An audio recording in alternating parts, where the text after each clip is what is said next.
ఉదయకాల ప్రార్థన. ఈరోజు దేవుడు మనకు అనుగ్రహించు దేవుని వాక్యము, బాధలో నుండి ఆయన నిన్ను తప్పించును. యోబు గ్రంథము 36వ అధ్యాయము 16వ వచనము. బాధ నిన్ను దేవుని యందు విధేయులుగా చేస్తుంది. శ్రమపడు వారికి దేవుడు ఆశ్రయంగా ఉన్నాడు. నువ్వు ఏదైతే బాధపడుతున్నావో ఈ దినమున ఆ బాధలో నుంచి దేవుడు నిన్ను తప్పించువాడునై ఉన్నాడు.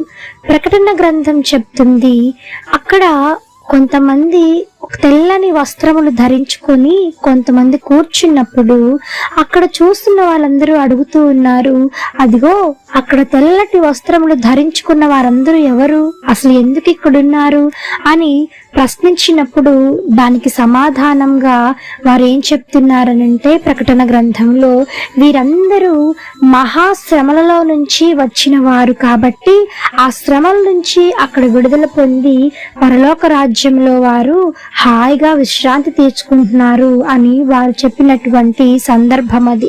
అయితే నీకు ఈ లోకంలో నువ్వు ఎంతగా బాధపడుతున్నావో, ఎంత కఠినంగా నువ్వు వేదన పడుతున్నావో, మనుషులెవరూ సహాయం చేయకుండా నువ్వు దుఃఖిస్తూ ఉన్నావో, ఒంటరివైపోయి ఉన్నావో, అయితే వీటన్నిటిని బట్టి దేవుడు నిన్ను జ్ఞాపకం ఉంచుకున్నాడు.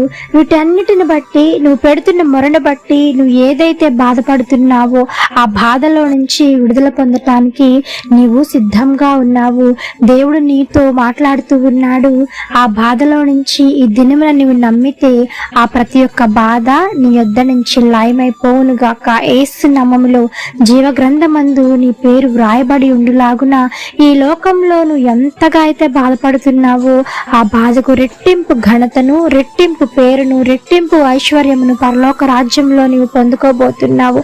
ఈ లోకంలో నువ్వు అనుకోవచ్చు, నాకేమీ లేదండి, నా అనుకున్న వారే నన్ను అందరూ విడిచిపెట్టేశారండి, నేను ఎంతగానో దుఃఖిస్తున్నానండి, బాధపడుతున్నానండి, నా అంటూ నాకు ఎవ్వరు సహాయం చేసేవాళ్ళు ఎవ్వరు లేరు అని నీవు అనుకొని నువ్వు ఎంతగానో కన్నీరు విడుస్తూ ఉన్నావేమో, ఎన్నో నిద్రలేని రాత్రులు గడుపున్నావేమో. అయితే ఈ వాక్యం నీకోసమే నా ప్రియ చెల్లి, తమ్ముడా, మీరందరూ కూడాను దేవుని యందు ఓర్పు కలిగి దేవుడు చేయు కార్యమును కనిపెట్టి చూడండి.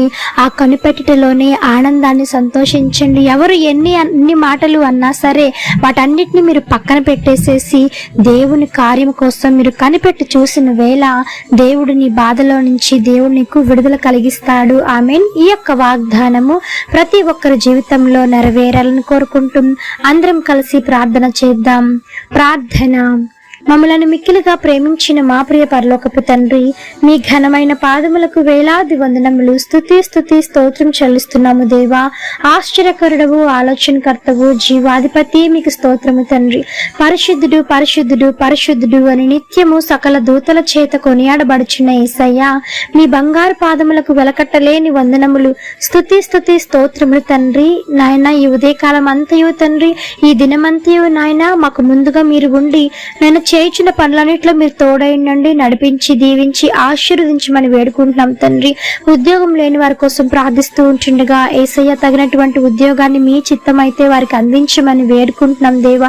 మీకు ఇష్టమైతే కార్యాలు జరిగించవా తండ్రి, సహాయం చేయమని వేడుకుంటున్నాము యేసయ్య. తండ్రి, మీరు తలుచుకుంటే నేను సమస్తము మీకు సాధ్యము కదా తండ్రి. అయినా అసాధ్యాన్ని సైతము సుసాధ్యము చేసి చూపించగల గొప్ప అద్భుతకరుడవు తండ్రి నీవు. అటువంటి అద్భుతాలను ప్రతి ఒక్కరి జీవితంలో మీరు నెరవేర్చమని వేడుకుంటున్నాము యేసయ్య. సహాయం చేయండి తండ్రి.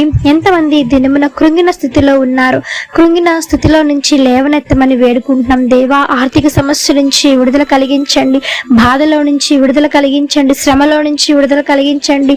వివాహాలు కాని వారి కోసం ప్రార్థిస్తూ ఉంటుండగా తగినటువంటి భాగస్వామితో మీరు వారిని ఐక్యపరచండి, జతపరచమని వేడుకుంటున్నాం దేవా. ఎంతమంది బిడ్డలు లేకుండా ఎన్నో అవమానాలు పడుతూ ఉన్నారు, అవమానాలకు నిందలకు రెట్టింపు ఘనతను వారు పొందుకునేలాగున ఒక అద్భుత కార్యం జరుగును గాక. యేసు నామములో వారి పట్ల మీరు జరిగించమని వేడుకుంటున్నాము తండ్రి.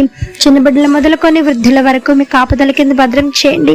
యవన బిడ్డలను మీరు రెక్కల కింద భద్రం చేసి వ్యసనాల భార్య నుంచి నన్ను విడుదల కలిగించమని వేడుకుంటున్నాం దేవా.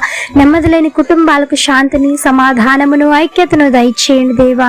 ఎంతమంది దినమున మరి హాస్పిటల్స్ లో రోగాలతో బాధపడుతున్నారు, బలహీనలకు బలం చేకూర్చండి, రోగులను మీరు ముట్టండి, స్వస్థ స్వస్థపరచమని వేడుకుంటూ ఈ యొక్క ఉదయకాల ప్రార్థనలో ఎంతమంది ఏకీభవించి ప్రార్థిస్తూ ఉన్నారో అధికమైన రెట్టింపు మేలులు ఆశీర్వాదాలతో మీరు నింపమని వేడుకుంటూ యేసు నామమున అడిగి వేడుకొని పొంది ఉన్నాము తండ్రి, ఆమేన్. ప్రార్థించండి, విశ్వాసం ఉంచండి, మీరు తప్పకుండా అద్భుతాలను చూస్తారు. దేవుడు మిమ్మల్ని దీవించును గాక. ఆమేన్. God bless you.